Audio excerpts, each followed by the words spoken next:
34, which choice is going to provide the most effective transition from the previous sentence to the information that immediately follows in this one? So, previous sentence says, according to a 2014 report, 54% of surveyed companies provide tuition assistance to employees, and 50% do so for employees working towards a graduate degree. Despite these findings, more companies should consider helping employees pay for education because doing so helps, blah, blah, blah. I mean, A doesn't look bad, and I think many of you are probably going to get stuck between A and C here, but let's hold on A for a minute. In addition to the 2014 report, we're not really building off of the 2014 report. There is a contrast that we're trying to build here, that even though there are these pretty good numbers here, more companies should do more. So we're looking for a contrast.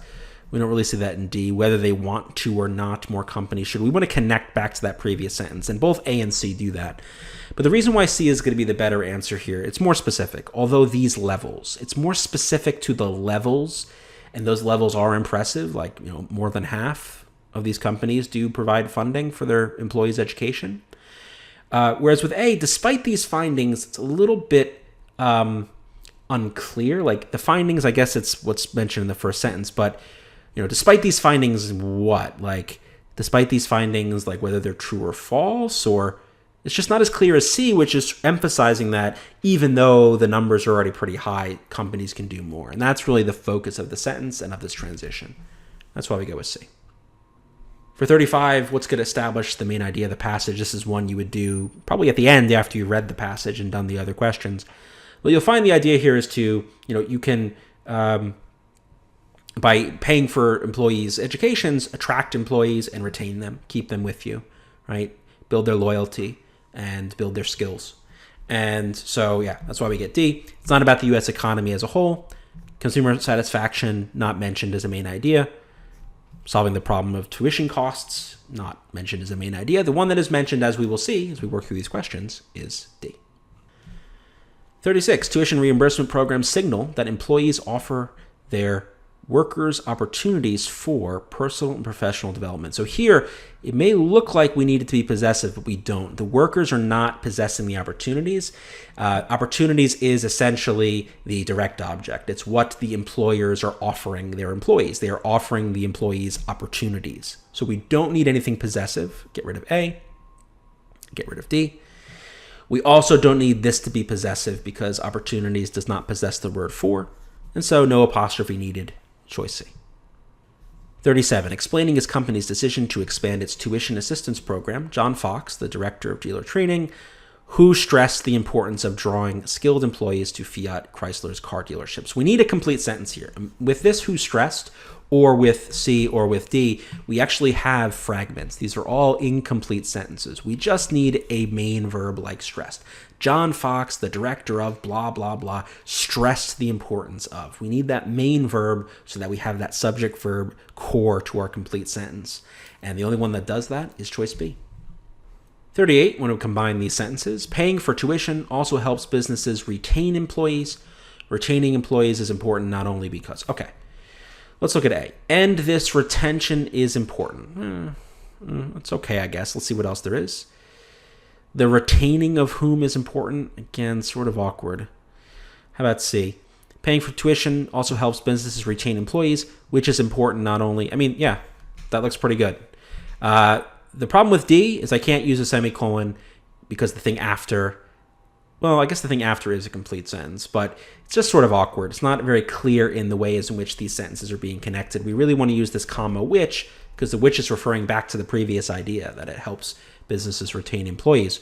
And it then explains why that's important. Which is important, not only because. So C does a better job linking these sentences, while D, I think, is technically grammatically correct. It's just sort of awkward compared to C. C is a better connection. So that's our answer. 39. Employees whose tuition is reimbursed often stay with their employer even after they complete their degrees, period, because their new qualifications give them opportunities for advancement within the company. So you can start a sentence with because if the sentence is a complete sentence, which is it is not here. This is a fragment. And typically when you're going to connect a because clause to the complete sentence before it, you don't need any punctuation. That's why we go with C.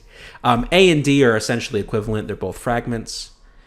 With B, I mean, technically, No, I mean, you don't want to use a colon before or because. You just use nothing. There's no need for any punctuation here. Typically you need a complete sentence before the colon, which we have here, but then you have because. You don't need the colon. It's unnecessary. So, C. 40. The career of Valerie Lincoln, an employee at aerospace company United Technologies Corporation, UTC, is a significant success story. So Valerie Lincoln, we've got this comma here. This whole phrase is going to describe who she is. We need to set it off with a comma over here to close off that phrase, and then the sentence continues on from there. So I need a comma after UTC. No dash, no colon, comma looks good. Choice D. 41, word choice. This allowed UTC to retain an employee with a deep knowledge of her industry. I mean, that looks pretty good. Deep knowledge, right? She's experienced. She's got expertise. With a hidden knowledge, is her knowledge hidden? A large knowledge, you don't really say a large knowledge. It's awkward. Spacious, you would use to describe a room. You don't describe knowledge as spacious. So the most appropriate option is A. 42. Businesses have succeeded in minimizing and keeping down costs. Well, that's redundant. To minimize costs means to keep them down. So we can probably just go with choice D, nice and short. Looking at the others, minimizing costs associated with employees' coursework. I mean, that's not redundant, I suppose. Maybe it's redundant with the next part of the sentence and ensuring the relevance of employees' coursework. We probably don't need to mention the employee's coursework again. I mean, down to B versus D. Remember, all things being equal, shorter is better. So we're going to go with D. C is awkward with this word being. Being is almost always wrong because it creates wordiness and fragments. Businesses have succeeded in being effective at keeping down costs. I mean, that's also redundant because if they succeeded, they've been effective. So best answer is D.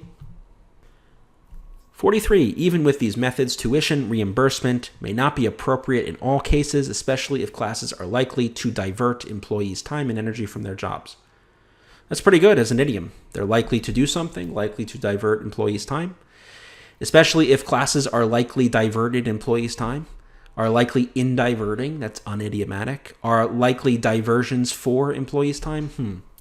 Especially if classes are likely diversions for employees' time and energy from their jobs. That's awkward. So this is not terrible if it stopped here, but when we say diversions for employees' time and energy from their jobs, that's awkward.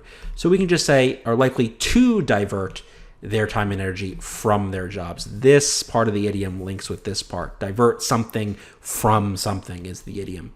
So we get choice A. So 44, where do we want to insert this sentence?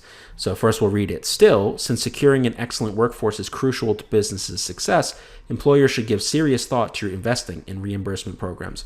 Key word here is still. This indicates a contrast. And this sentence is basically making the point that it's important for employers to give thought to these programs. And that still is sort of indicating that this should follow a paragraph that might give some negative, some downside, some worries or cautions, caveats about this idea of employers, giving money for their employees to get education.